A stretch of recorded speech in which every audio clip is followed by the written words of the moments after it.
来看咱国内消息，想要做警察上人员，袂使想矮，有一个陈小姐。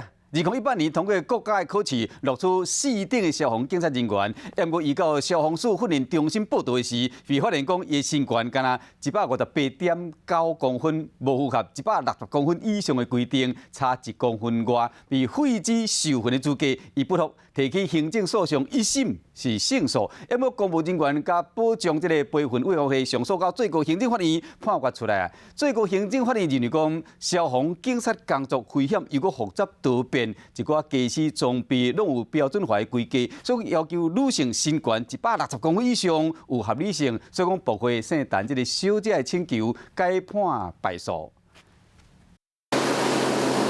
工厂发生火灾，规望烟散雾，消防人员穿装备，跟水线伫遮拍火。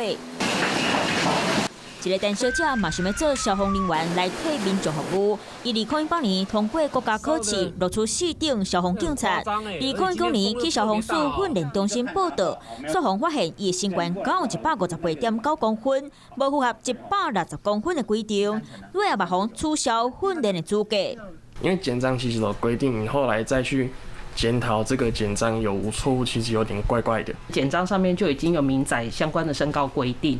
那如果说这个人他真的是很想要服务大众，其实国家考试还是有很多其他的他可以去考。陈小姐去甲提行政诉讼，1审台北高等行政法院认为，身高限制规定妨碍人民和公职权，违反比例原则，判陈小姐赢。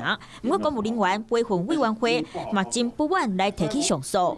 因为消防人员工作勤务特殊，需具备一定体格标准来执行各项救灾救护勤务。上诉审理的最高行政法院尾也改判决，因为法官认为消防警察的工作危险佮复杂，真侪装备含器具拢有伊一定的规格，若是无法度操作，就影响救灾，所以要求女性的身高爱超过160公分，专案确定。